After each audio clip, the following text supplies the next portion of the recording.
మీ ఎలాంటి వ్యాపార ప్రకటనలకైనా వెంటనే మా ఛానల్ సంప్రదించండి. అందరికీ నమస్కారం. ప్రస్తుతం మనతో పాటు ప్రముఖ సుప్రసిద్ధ జ్యోతిష్య వాస్తు పండితులు బ్రహ్మశ్రీ డాక్టర్ నాయకంటి మల్లికార్జున శర్మ గారు ఉన్నారు. గురుగారితో మాట్లాడేద్దాం. నమస్కారం గురు. నమస్కారం గురుగారు. 2026 ఓవరాల్గా మిథున రాశి వారి పరిస్థితి ఏ విధంగా ఉండబోతుంది? ఎటువంటి దైవారాధన పరిహారాలు చేసుకుంటే ఈ సంవత్సరం అంతా కూడా విశేషంగా కలిసి వచ్చే అవకాశం ఉంటుందండి? తప్పకుండా. ఓం శ్రీ గురుభ్యో నమః. ఓం శ్రీ మాత్రే నమః. 2026 మనం పంచాంగం అనేది ఉగాది నుంచి ఉగాది వరకు చెప్పుకుంటాం మనం. అయితే 2026లో జనవరి నుంచి డిసెంబర్ వరకు ఉండే ఫలితాలు కూడా చెప్పుకోవటంలో తప్పు లేదు.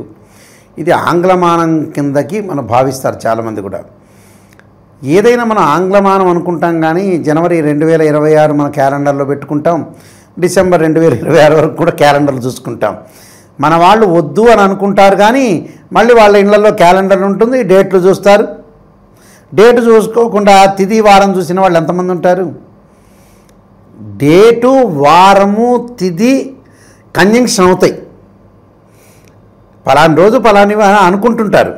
మళ్ళీ వచ్చారు రాశి ఫలితాల దగ్గరికి వచ్చేటప్పటికల్లా ఇవి కాదండి, ఉగాది నుంచి ఉగాది రెండూ చూసుకోవడంలో తప్పేమీ లేదు.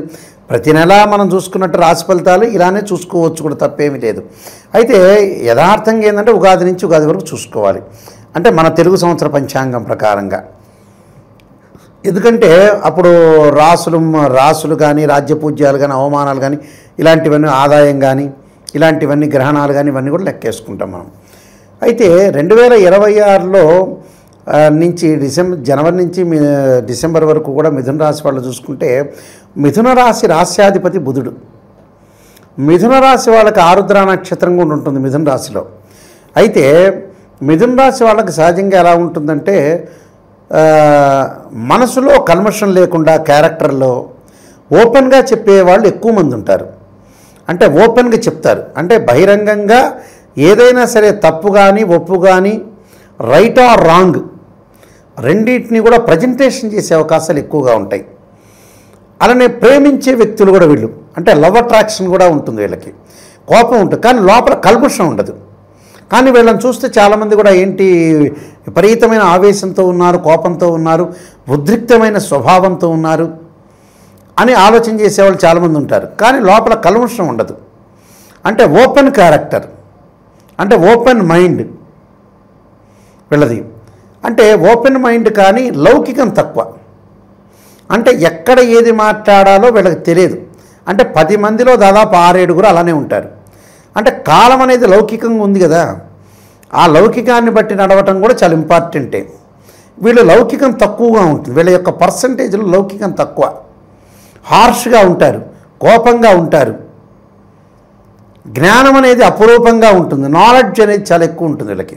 ఒక సబ్జెక్ట్ నాలెడ్జ్ తీసుకుంటే మిథున రాశి వాళ్ళకి చాలా ఎక్కువగా ఉంటుంది, సబ్జెక్టు బాగుంటుంది. కానీ బట్ ఇక్కడ ఏమవుతుందనంటే లౌకికం, అంటే ఎదుటివాడి యొక్క క్యారెక్టర్ని వీళ్ళు అంచనా వేయలేరు.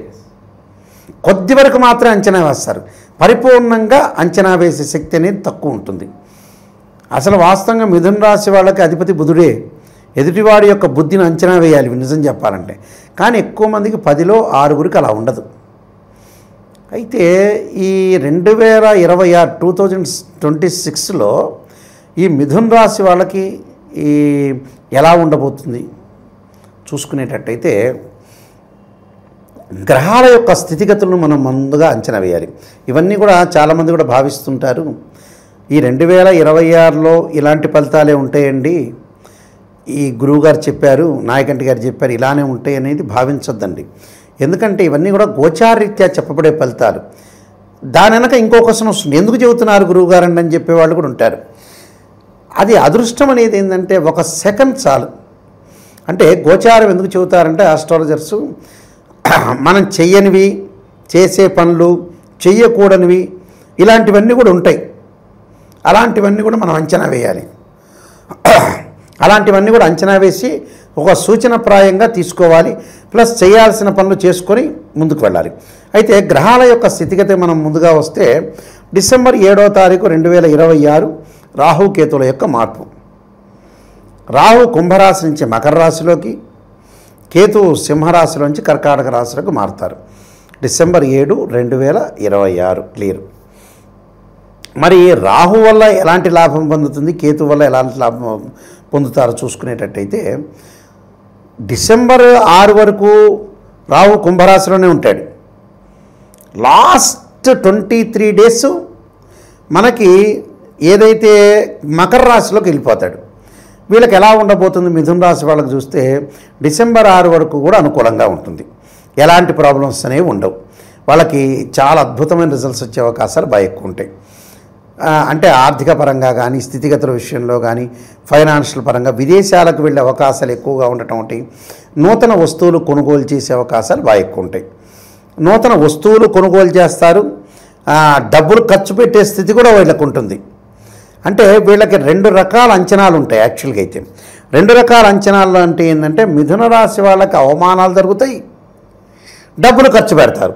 అంటే 2 జరుగుతాయి 2026లో గ్యారంటీ.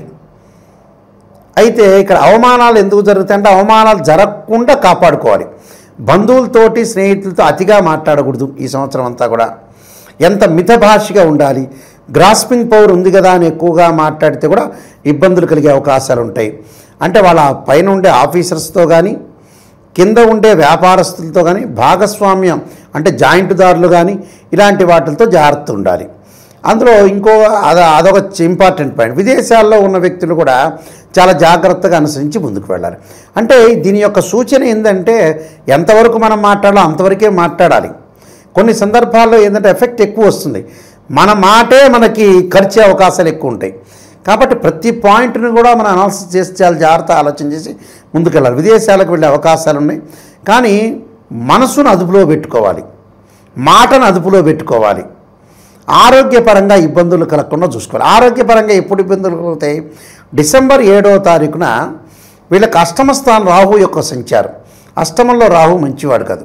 దీర్ఘకాలిక వ్యాధులు ఉన్నవాళ్ళు కానీ, అలానే వ్యాధులు దీర్ఘకాలిక వ్యాధులు రాని వాళ్ళకు కూడా దీర్ఘకాలిక వ్యాధులు వచ్చే అవకాశాలు ఉంటాయి. కాబట్టి చాలా జాగ్రత్తగా ఆలోచన చేసి ముందుకు వెళ్ళాలి.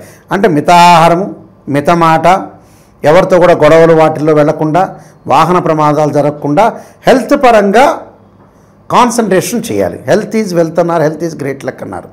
హెల్త్ పరంగా ఆలోచన చేసి ముందుకు వెళ్ళాలి. అంటే రాహు అష్టమ స్థానంలో ఉంటే మంచివాడు కాదు. ఎప్పుడు వస్తాడు మిథున రాశి వాళ్ళకి? డిసెంబర్ 7 నుంచి వస్తాడు. అది రాహు యొక్క ఫలితం, రిజల్ట్స్. కేతు ఎలా ఉండబోతున్నాడు? సహజంగా రాహుకేతులు కుజుడు కానీ శని కానీ 3, 6, 11 స్థానాల్లో ఉంటేనే మంచివాళ్ళు వాళ్ళ రాశి నుంచి. అంటే దిస్ ఇస్ ద ఫార్ములా, గుర్తుపెట్టుకోవాలి ప్రజలందరూ కూడా. అందువల్ల ప్రతి పాయింట్ కూడా ప్రేక్షకులందరూ కూడా వాళ్ళకి ఆస్ట్రాలజీ నేర్పించేటట్టు చెబుతుంటాను నేను. అలానే వాళ్ళకి నిజాన్ని తెలుసుకుంటారు. నిజమనే నిపుణాంటిది అది. మిథున రాశి వాళ్ళకి 3వ స్థానంలో కేతు ఉంటాడు డిసెంబర్ 6 వరకు. 3వ స్థానంలో కేతు ఉంటే చాలా మంచివాడు ఇక్కడ. అంటే మిథునం, కర్కాటకం, సింహంలో ఉంటాడు. మిథునంలో ఉండటం, ఏదైతే సింహంలో ఉండటం వల్ల మంచి ఫలితాలు వస్తాయి. ఎప్పటి వరకు? డిసెంబర్ 6 వరకు. అంటే పిత్రార్జితం బాగా కలిసి రావటం, అనుకున్న పనులన్నీ సాధించే అవకాశాలు ఎక్కువ ఉండటం, ప్రతి పనిలో కూడా విజయం సాధించే అవకాశాలు ఉండటం, అలానే ప్రతి దానిలో కూడా వాళ్ళు డెవలప్మెంట్ అయ్యే అవకాశాలు ఎక్కువ ఉంటాయి. అంటే పిత్రార్జితం కలిసి వచ్చే అవకాశాలు ఎక్కువ ఉంటాయి. పిత్రార్జితమే కాదు, మనం అనుకున్న పనులన్నీ కూడా విజయం సాధించే అవకాశాలు, కోర్టు సమస్యల పరిష్కారం కావటం, రియల్ ఎస్టేట్ కన్స్ట్రక్షన్ రంగంలో అద్భుతమైన రిజల్ట్స్ రావటం. అంటే ఇళ్ళు కొనుగోలు చేస్తారు, వ్యాపార పరంగా ముందుకు వెళ్తారు, కెమికల్ కంపెనీ పెడతారు, విదేశాలకు వెళ్ళే అవకాశాలు కూడా ఖచ్చితంగా ఉంటాయి. అంటే జ్ఞానం కలుగుతుంది, అనుభవాన్ని సంపాదిస్తారు వీళ్ళు. అనుభవాన్ని అంటే ఒక తప్పు జరగకుండా అనుభవాన్ని సంపాదించేవాడే కేతు జ్ఞానకారకుడు అంటాడు. అంటే కేతురిష్టేత్ సంప్రాప్తే కేతు పూజాంచకారయేత్, కేతు జ్ఞానాన్ని ఇస్తాడు. అంటే మనకి వేదమంత్రంలో కూడా చెప్పబడింది, కేతురిష్టే సంప్రాప్తే కేతు పూజాంచకారయేత్ కేతు ధ్యానం ప్రవక్ష్యామి జ్ఞానపీడోపశాంతి అంటారు. అంటే జ్ఞానాన్ని ఇచ్చేవాడు ఎవరు? నాలెడ్జ్ని ఇచ్చేవాడు కేతు. నాలెడ్జ్ పెరుగుతుంది, అంటే వాళ్ళ తప్పును తెలుసుకొని ముందుకు వెళ్ళే అవకాశాలు ఎక్కువ ఉంటాయి. వీళ్ళకి అవమానాలు జరుగుతాయి, గ్యారంటీగా అవమానం జరుగుతుంది, డబ్బులు కూడా ఖర్చు అయ్యే అవకాశం. డబ్బులో పొదుపు పాటించడం మంచిది. డబ్బులు ఎవరికి పడితే వాళ్ళకి ఇవ్వకూడదు ఈ సంవత్సరం అంతా. అలానే భార్యకో పిల్లలకో కాదు, అవుటర్స్ ఎవరైతే ఉంటారో అన్నోన్ పర్సన్స్ అనేవాళ్ళు ఎలాంటి వాళ్ళు అనేది అనాలిసిస్ చేసి డబ్బులు ఇవ్వాలి. ఇది సూచన ఇంపార్టెంట్ ఇక్కడ. అది కేతు వల్ల. మరి శని ఎలా ఉండబోతున్నాడు? శని మీనరాశిలోనే ఉన్నాడు, వక్రస్థితిలోనే ఉన్నాడు. ఎప్పటి నుంచి వక్రస్థితికి వస్తాడంటే జూలై 25 నుంచి జూలై 25 నుంచి డిసెంబర్ 10 వరకు కూడా శని మీనరాశిలోనే వక్రస్థితిలో ఉంటాడు. ఇక్కడ ప్రజెంట్ కూడా శని మీనరాశిలోనే ఉన్నాడు. అంటే వక్రస్థితి వేరు, రెట్రోగ్రేడ్ వేరు, డైరెక్ట్ వేరు. ఇక్కడ డైరెక్ట్గా ఉన్నాడు ఈ సంవత్సరం. మళ్ళీ జూలై 25 నుంచి రెట్రోగ్రేడ్లోకి వెళ్ళిపోతాడు. కాబట్టి వక్రస్థితిలోకి వెళ్ళిపోయిన తర్వాత అంటే జూలై 25 దగ్గర నుంచి మనకు అనుకూలంగా ఉంటుంది శని యొక్క ప్రభావం. శని యొక్క ప్రభావం చాలా బాగుంటుంది. అంటే జూలై 25 దగ్గర నుంచి డిసెంబర్ 10వ తారీఖు కూడా శని అనుకూలంగా ఉంటాడు ఈ రాశి వాళ్ళకి. పాయింట్ చేసుకొని నోట్ చేసుకోలేడు. అయితే అనుకున్న దానివల్ల ప్రయోజనం ఏంటి అంటే దీర్ఘకాలిక వ్యాధులు వచ్చినా కూడా కొంత ఉపశమనం లభించడం ఒకటి, అనుకున్న ప్రయత్నాలు సఫలీకృతం అయ్యే అవకాశాలు ఎక్కువ ఉంటాయి. అలానే నూతన వ్యాపారాలు ప్రారంభం చేసే అవకాశాలు ఉంటాయి. ఆ ప్రతి పనిలో కూడా కొంత లేటు జరిగే అవకాశాలు ఉంటాయి. లేటు జరిగినా విజయం సాధించే అవకాశాలు ఎక్కువ ఉంటాయి. అంటే ధార్మిక కార్యక్రమాలు చేపట్టే అవకాశాలు ఎక్కువ ఉంటాయి. విదేశాలకు వెళ్ళే అవకాశాలు ఎక్కువ ఉంటాయి. ధనం అనేది సంపాదిస్తారు శని వల్ల, కానీ ధనం ఖర్చు అయ్యే సూచనలు ఉంటాయి. అంటే వృధా ఖర్చులు కాకుండా చూసుకోవాలి, ఇంపార్టెంట్ శని యొక్క ప్రభావం. అలానే మరి గురువు యొక్క ప్రభావం ఎలా ఉండబోతుంది? గురువు వచ్చేటప్పటికల్లా ఇక్కడ మిథున రాశిలో సంచారం చేస్తారు, తర్వాత కర్కాటకంలోకి, తర్వాత సింహంలోకి వెళ్తాడు. అంటే 3 స్టెప్స్ ఉన్నాయి గురువుకి. ఈ 3 స్టెప్స్లో జూన్ 2వ తారీఖున కర్కాటకంలోకి వెళ్తాడు. జూన్ 2వ తారీఖున కర్కాటకంలోకి ప్రవేశిస్తాడు. అక్టోబర్ 31 సింహరాశిలోకి అతిచారంలోకి వెళ్తాడు. మళ్ళీ డిసెంబర్ 18 అదే సింహరాశిలో వక్రస్థితిలో ఉంటాడు. ఇది గురువు యొక్క. అంటే మరి గురువు ఎలాంటి ఫలితాలు వస్తాయి? మిథున రాశి వాళ్ళ కర్కాటకంలో ఉండగా జూన్ 2వ తారీఖు నుంచి మంచి ఫలితాలు వస్తాయి.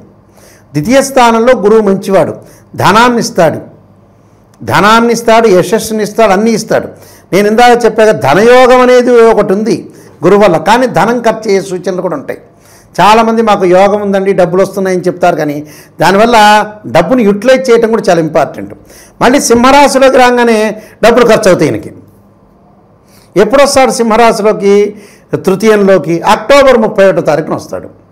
అక్టోబర్ 31న ఏదైతే జూపిటర్ ప్లానెట్ ఉన్న రోజుల కంటే కూడా, ఉన్న ఒక స్థలం కంటే కూడా ముందుకు వెళ్ళిపోతాడు. ముందుకు వెళ్ళటం వల్ల నష్టం జరిగే అవకాశాలు ఉంటాయి.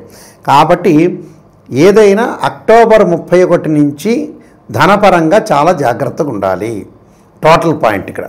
అంటే డబ్బులు వస్తుంది కదా అని ఖర్చు పెట్టడం కాదు, దేనికి ఖర్చు చేయాలో దానికి ఖర్చు చేసుకొని ముందుకెళ్తే ఓవరాల్గా డెవలప్మెంట్ అవుతారు. ఇవన్నీ కూడా గోచారీత్యా చెప్పబడే సూచనలు మనం పాటించామనుకోండి. ఒక రోడ్డు ఉంటుంది, ఆ రోడ్డు మీద ముళ్ళు ఉన్నాయండి, ఈ రోడ్డు వెళ్ళొద్దండి మనం చెప్పారనుకోండి, ఆ రోడ్డు వెళ్లకుండా వేరే చోటుకి వెళ్ళొచ్చు, దానిలో తప్పేం లేదు. అది చాలా ఇండికేషను. మేము ఒకసారి రాజమండ్రి నుంచి వస్తున్నాం, రాజమండ్రి నుంచి వచ్చి విజయవాడ వచ్చి గుంటూరు చూపించాలని మా పిల్లల్ని గుంటూరు చూపించడానికి వెళ్ళిన తర్వాత గుంటూరు నుంచి ఇంకో రూట్ ఉంది, సత్తెనపల్లి, పిడుగురాలు, హైదరాబాద్ వచ్చి ఎంబటే మా బావగారు ఫోన్ చేశారు ఆ రూటు బాగాలేదని. ఎంబటే మళ్ళీ రిటర్న్ వచ్చి మళ్ళీ విజయవాడ నుంచే వచ్చాం. అలాగా మన రూటు అనేది ఏదైతే బాగలేదో ఆ రూట్ను మనం బుద్ధిబలంతో జయించాలి. జీవితంలో భగవంతుడి కంటే అన్నిటికంటే కూడా మనం ఏదైతే నిర్ణయం తీసుకుంటామో ఆ నిర్ణయం అనేది 10 మందితోటి ఆమోదయోగ్యమై ఉండాలి, 10 మందికి చెప్పాలి, మనం చివరికి నిర్ణయం తీసుకోవాలి. అప్పుడు అతను సూపర్ స్టార్ అవుతాడు. అందువల్ల ఇవన్నీ కూడా గోచారీత్యా చెప్పబడే ఫలితాలు. ఏ తప్పు చేస్తున్నాం, ఏ మిస్టేక్ చేస్తున్నాం, స్త్రీయ లోపం మెరుగుట పెద్ద విద్య, లోపం మెరిగిన వాడే పూర్ణుడవుతాడట. ఆ లోపాలని మనం సవరణ చేసుకొని ముందుకెళ్ళారనుకోండి, నెంబర్ 1 సూపర్ స్టార్స్ అవుతారు. కొన్ని పరిహారాలు చేసుకొని ముందుకెళ్తే సరిపోతుంది. మరి ఈ 2026లో మిథున రాశి వాళ్ళు ఎటువంటి దైవారాధన పరిహారాలు చేస్తే బాగుంటుంది అంటారు గురుగారు? ముఖ్యంగా వీళ్ళు చేయాల్సింది ఏంటంటే ఆరోగ్యపరంగా ఇబ్బందులు కలగకుండా ఉండటానికి నువ్వుల నూనెతోటి శివుడికి అభిషేకం చేయాలి. అలానే ధనం అనేది ఖర్చు కాకుండా ఉండటానికి కుబేర మంత్రాన్ని చదువుకోవాలి. ఓం యక్షాయ కుబేరాయ వైశ్రవణాయ ధనధాన్యాధిపతే ధనం ధాన్యం సమృద్ధిమే దేహిమే దాపైస్వాహ అనే మంత్రాన్ని ఒకవేళ అది చదవలేదనుకోండి, ఓం కుబేరాయ నమః అని చదువుకోవటం ఒకటి. అలానే నువ్వులు దానం చేయటం, అలానే బొబ్బర్లు కూడా దానం చేయటం చాలా మంచిది. అంటే ఈ సంవత్సరం ఏంటంటే త్రిగ్రహ కూటములు, చాతుర్గ్రహ కూటములు, పంచగ్రహ కూటములు కూడా ఏర్పడుతున్నాయి. కొన్ని రవితోటి కంబస్ట్ అవుతున్నాయి కొన్ని గ్రహాలు. అందువల్ల ఇలాంటివన్నీ కూడా కొన్ని పరిణామాలనే ఉన్నాయి. కానీ ఈ పరిణామ ఆస్ట్రానమీ ప్రకారంగా, ఖగోళ శాస్త్రం ప్రకారంగా కంజంక్షన్స్ ఎక్కువగా ఉన్నాయి ఈ సంవత్సరం అంతా కూడా. ఈ కంజంక్షన్స్ ఎక్కువగా ఉండటం వల్ల మనకి చెడు ఫలితాలు వచ్చే అవకాశం ఉంటుంది. అలానే భయపడాల్సిన పని ఏం లేదు. ప్రశాంతంగా మనం నేను చెప్పే సూచనలు ఏవైతే ఉంటాయో అవి పాటించండి, ముందుకెళ్ళండి. 10 మందిని అడగండి, తెలుసుకోండి, మన తప్పు తెలుసుకోండి, నిర్ణయం తీసుకోండి. మీరు సూపర్ స్టార్స్ గ్యారెంటీ అవుతారు. ఎవరన్నా కాకపోతే నా దగ్గరికి రండి, నేను చేపిస్తాను. అలాగే, ఎందుకంటే మన నిర్ణయమే చాలా ఇంపార్టెంట్. కానీ ఇవన్నీ కూడా గోచారరీత్యా ఫలితాలే, బర్త్ చార్ట్ సంబంధించిన ఫలితాలు కావు. అది నోట్ చేసుకోవాలి, చాలా ఇంపార్టెంట్ పాయింట్ ఇక్కడ. ఇలా చేసుకొని ముందుకెళ్తే అందరికీ మంచి జరుగుతుంది. ఓవరాల్గా ఈ 2026లో మిథున రాశి పరిస్థితి ఏ విధంగా ఉండిపోతుంది అద్భుతంగా వివరించారు. ధన్యవాదాలు గురు. నమస్కారం.